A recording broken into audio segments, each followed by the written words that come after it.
So Hope Nation, which is the 2018 Best YA Audiobook of the Year, according to Audiofile Magazine. And they would know their Audiophile Magazine. If you're here, esteemed audience, you like listening to things, check out Hope Nation and then get your copy of Hope Wins. I had read elsewhere that you said that part of the impetus for Hope Nation was the 2016 presidential election and seeing how young people were struggling and feeling they didn't have a voice because they weren't able to vote. What sort of things were you seeing? What was the point at which you said, well, we've got to put together an anthology like this? How does Hope Nation come together? And then we'll talk about the sequel. So it really just what you said. It was in this case, I had an opportunity.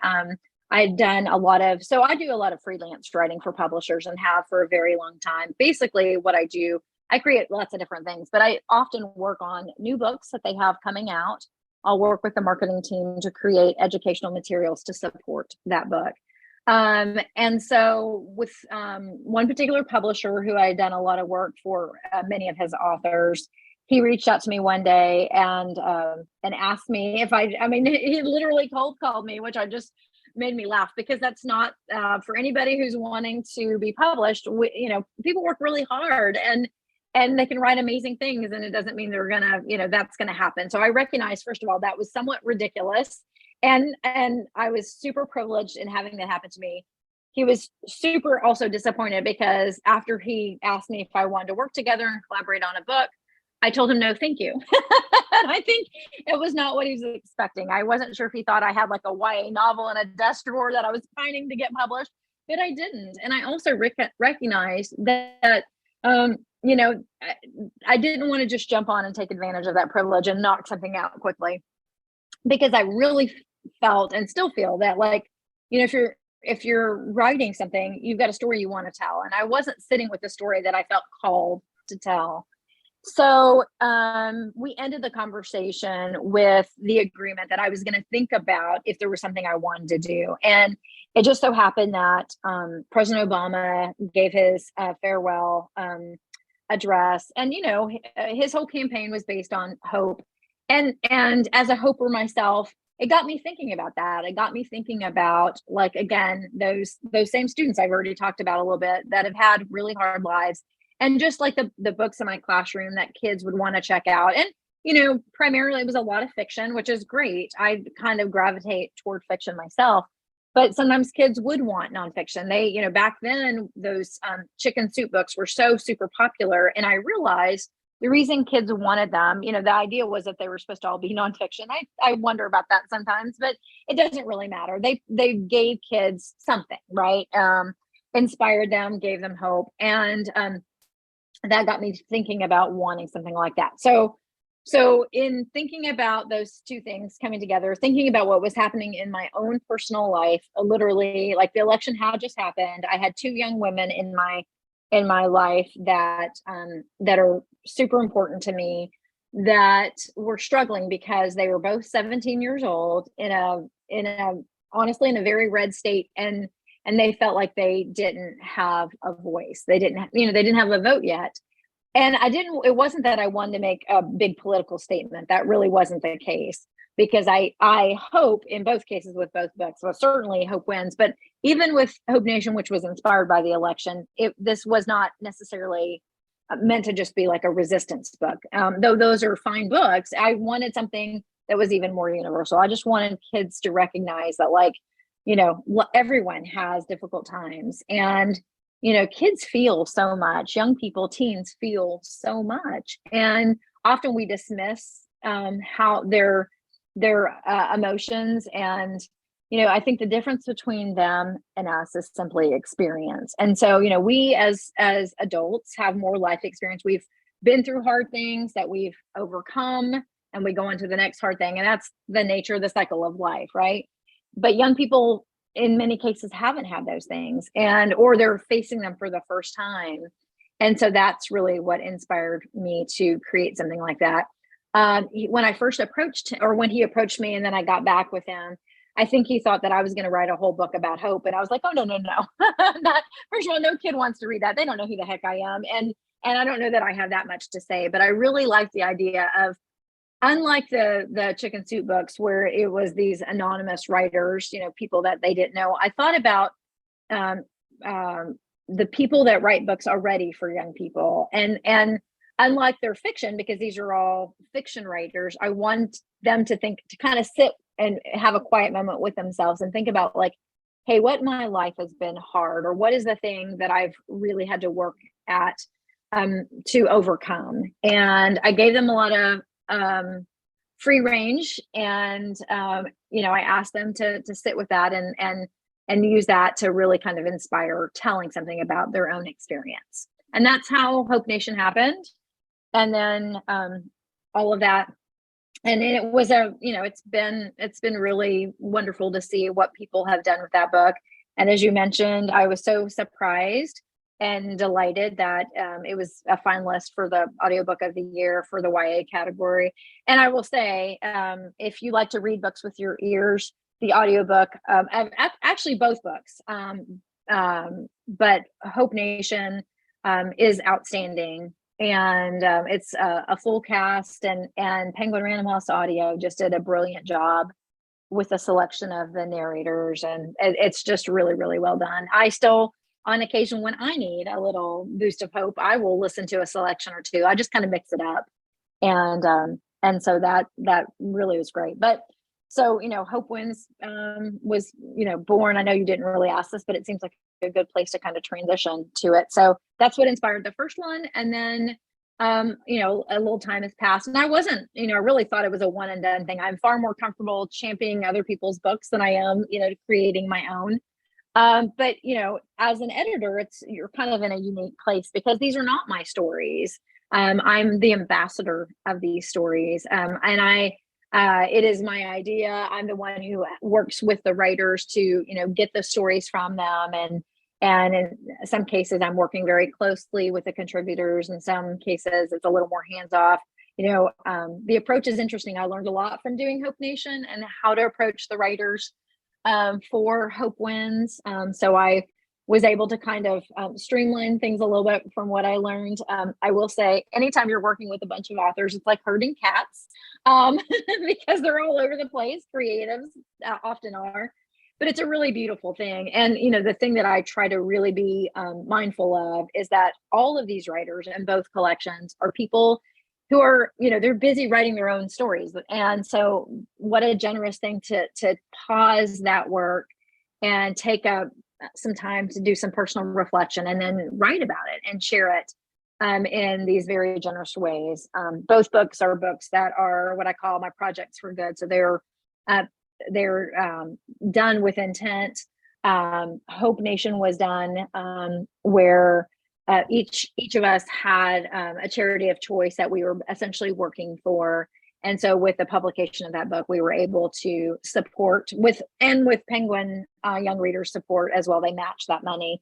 We were able to support a lot of really incredible organizations and charities. And with Hope Wins, it was, a similar project, except that we realized, I should say the Penguin legal team realized that giving money to 20 plus charities is not an easy thing to do, because you have to make sure that all the charities are in fact charities. So there's a lot of legal stuff that has to happen behind the scenes to make sure that money is going to organizations that are entitled to it. And so we did this project with one nonprofit in mind, which is the North Texas Teen Book Festival, which is very near and dear to my heart as I co-founded it. And the lion's share of the contributors to Hope Wins were people that actively come or have come to the festival and really understand our mission behind that festival. And so that's part of the reason they wanted to be a part of the project. And so that's how those things came about. It's very intimidating just to look at the cover of either of the books with the type of authors that you have. I mean, you've got Tom Engelberger, Mr. Origami Yoda himself. You've got James Bird, Max Breuer, former guest Hina Khan. Check the back catalog, esteemed audience, well worth doing, for God's sake. R.L. Stein, Gordon Corbin. There's not a name on this list that's not extremely intimidating, and everybody who's been in this anthology is welcome on this show for sure. So these are people that you're walking up to at some point during the festival and saying, "Hey, do you like hope? Do you like writing?" Well, Not exactly like that. Good Question. No, I mean, I will be honest, I'm very privileged to tell you that, most of these people are actually dear friends of mine. And again, people that all kind of boggles the mind, but I've been doing this a long time. And because I started as a child. So I always tell people that I'm a child bride. So I've been married so long. And I mean, certainly there's some that the festival is where we connected. And some of these people have been my friends, like, for decades. Gordon Corman has been, one of my very best friends for 20 years. And we did meet at a conference. We were at a dinner together and hit it off, and just adore each other, love each other's families. And so there were some people I gave no choice to, because they're good enough friends that they weren't going to tell me no. And then others I didn't know as well, but I admired their writing and asked them and explained the mission behind the project. In many cases, some of them already knew. So for Hope Wins, some of the people, the contributors, knew of Hope Nation. They knew the people that were in Hope Nation, and they were, for whatever reason, whether they just also recognize that, 2 years of a pandemic, kids being at home, school being such a mess, that they just wanted to put some good out in the world. And I think that's the thing, whether it's the YA edition or the middle grade edition, I think all these contributors really, they're good people, and they want to serve young people. They do through their work as well. But these are giving, kind, generous people that were willing to share and be a part of this, project for good. And I refer to all of them collectively as Team Hope. So we're all in it together. And that means a lot to me. And you're right, they're superstars. And even, some of the people that were already superstars have gotten just to be more superstar status in the time. I mean, I think back to Hope Nation, and it's kind of crazy. Some of the folks that, Angie Thomas, who is very, very dear to me. I asked Angie before The Hate U Give published. I happened to have an early copy of The Hate U Give and read it, was blown away, and knew I was working on that project. And I thought, this young woman has something so important to say. And so asked her, and just got super lucky. I've had lots of people say, how the heck did you get Angie Thomas to do something for you? And I was like, because I asked early, before her life became so big. And I mean, she's doing amazing things, and she's super generous and does all kinds of things for all kinds of important organizations, but her time is very limited. And so, and her publisher would like her doing stuff for them, not, she just doesn't have the bandwidth to do stuff for people all over the place. So in some cases, it's been such a joy to watch folks like Angie and other people too. Jason Reynolds was already a force, but now he's just taken over the world, and things like that. Nick Stone, but in this book, you're right. I mean, you have somebody like R.L. Stine, who's been so impactful for the last 30 years, and Bob, who is, what his friends call him, and I feel lucky enough to get to call him that too. I realized that. I never, in asking, I'm always okay. And there were definitely people, I should say, there were people that got away. I won't list them, but for a variety of reasons. I didn't get every single person. In some cases, people scheduled it, they were interested, but they just couldn't make the tight timeline work. And in other cases, life happened and they planned on being a part of it, and then, just couldn't. But I decided a long time ago that it's like the pretty girl at the dance who's standing around because all the boys or girls think she's too pretty and she's going to turn them no, right? You don't not ask simply because you assume they're going to decline. And so, Bob was a great example of that. R.L. Stine, with his hundreds of millions of books sold, he's made such a difference for young people for so long, for generations, literally. And, he was kind enough to say yes. And because, Bob is giving and generous and wants to make a difference too. So, and does with his own work, clearly. But, and yay for 30 years of Goosebumps. That's, we're celebrating that right now, and which is so exciting, crazy to think. True, like 3 generations of people that or 3 decades of people, reading those books. Pretty incredible. But yeah, so that's kind of how it happened. I did an ask. I explained what I wanted to do, and I had the good fortune that I had some anchor people that, of course, you always hit up your friends first, right? And so I did. So I had the folks that, I wasn't going to let them say no to me, and they didn't even try. And then, I certainly made sure that the other folks that I was asking knew who they were going to be working with, so to speak. And, this is really, my name's on the spine, but really it's our book. Absolutely. Because, I have an introduction and I have the editing and the behind the scenes work, but if it weren't for their stories, there would be no book. So it is very much a collective endeavor. Now I have to ask, knowing that you are the editor of the anthology, how do you say, Mr. Stein, that might work on Fear Street or whatever, but when we're here, I'm going to need you to correct this, change this. How do you tug on Superman's cape? That's a good question. Not easily. And in some cases, I mean, at the end of the day, here's the thing, right? These are all professional writers. They have been honing their craft for a long time. And I gave everybody notes. And then it's still their story. So at the end of the day, they have again, they're donating this piece to the collection. So, I probably don't have as much force behind my words, maybe as a traditional editor, though I will say everybody was so really open and generous to the feedback that I gave them. And the process was interesting. I learned that with both volumes that, in some cases, some folks really wanted to have a back and forth relationship where they would send me what they were working on, or even before they wrote. In some cases, I had Zoom meetings with some of the authors to really kind of figure out what they wanted to write, because I gave with both collections. I mean, again, it's, topically the same, thematically the same, hope. But for some people, that's overwhelming. They're like, what the heck do I write about? Right. That's a pretty, generic, so to speak, category. So in some cases, if I knew them personally and I might have known something about their life, I might have said, like, hey, I would love for you to consider writing about this thing.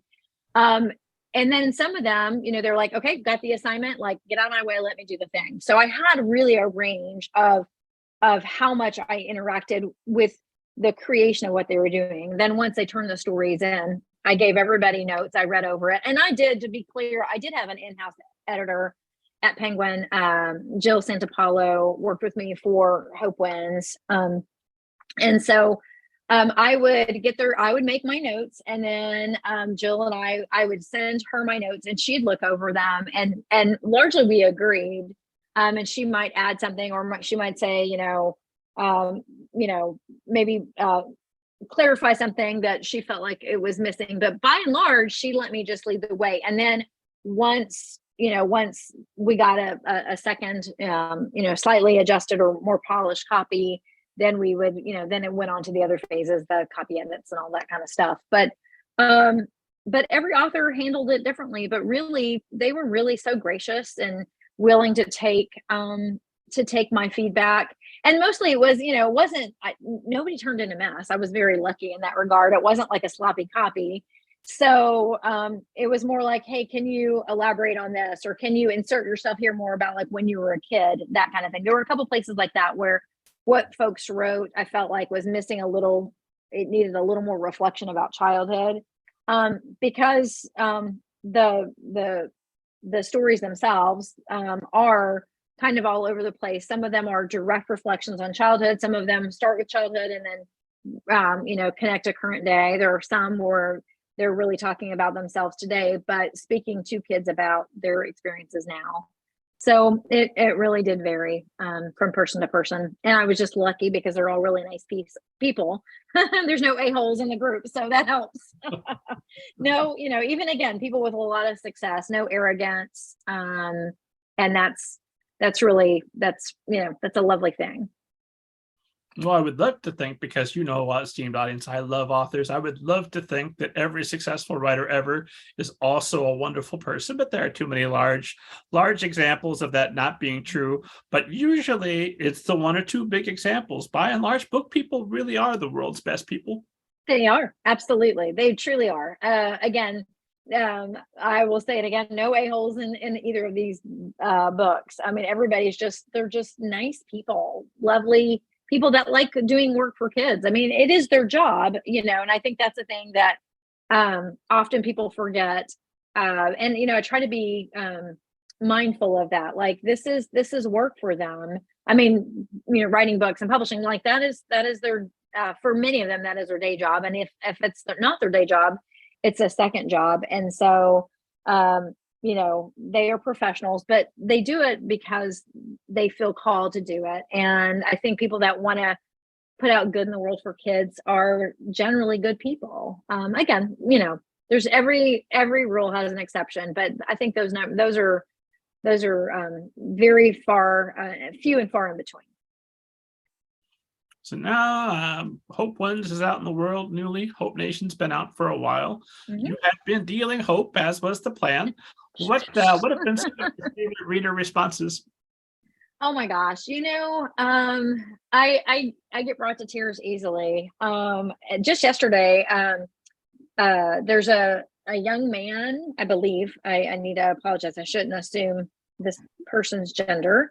But I'm glancing down, for those of you that are actually watching this with your eyes and not just listening. I'm glancing down at my phone because I was copied in a tweet yesterday by somebody, E-Train Talks, and they posted, and they are a young book reviewer, and they posted a photo of themselves holding Hope Wins, and they said on Twitter, hashtag hope comes in many forms. Sometimes hope is a beautiful sunset, and sometimes hope is a long, warm hug. But most of all, it's a reminder that no matter what life throws at you, there's always a glimmer of light. Hope wins. I loved the middle grade lit Hope Wins anthology. My heart is full. And to hear that from a kid, I literally started crying. I was just like, oh my gosh, it just means a whole lot. And, I know that, obviously I want any reader that comes to this collection to hopefully, the beauty of an anthology is that you can dip your toe in, dip your toe out. You can read in any order. You certainly don't have to read it cover to cover. But I hope if someone is feeling kind of blue, that maybe just not feeling so alone, recognizing that, life is hard and that we all have to go at it together and build each other up. And I know through that process, there will be people that work with young people that will hopefully connect these stories with them, even though I think the collection is universal and I certainly want adults to read it too. I hope there are people that are in positions to work with kids, that they'll get these stories to them, because they're really who I had in mind. Everybody else, grown-ups like you and me, we're the bonus that comes. That's a wonderful thing, right? And for those folks that are listening or watching, I appreciate, them enjoying the book as well. But mostly in my heart, I wanted it to be for kids, because that's who I decided a long time ago I wanted to work with. And even though I don't work as directly with kids anymore, now that I'm not in a K-12 school and working at a university, I work with people who work with kids. And so I'm always trying to find ways, whether it's through my books or the book festival, to continue serving young people.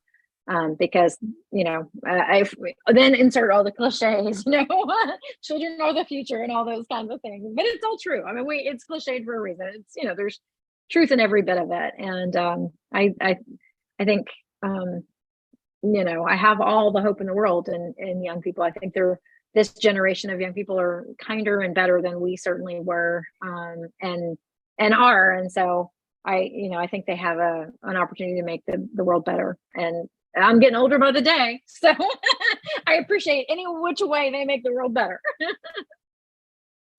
You bring up an important selling point for the anthology, esteemed audience. You don't have to read it straight through. Hang on to it. Keep it in your desk. You need a little hope today. You need a little hope on Thursday. In between, you read Banneker Bones and the Giant Robot Beast. You read whatever else you want to read. You can fit this in, whatever you've got. You could read a book by every author on here and then read their piece and Hope Wins, or vice versa. You can hang on to this. This could be a year-long meal for you, esteemed audience. Absolutely. And nice plug there. You're incorrigible. But yes, exactly. That is 100% the truth, right? Like, you never know when you're going to need a little bit. So you can space it out. Hope can win every day, and any day that you need it too. there you go. That's what you're going to title book 3. Hope can win any day. That's that and the No Animals anthology. Either of those should work well.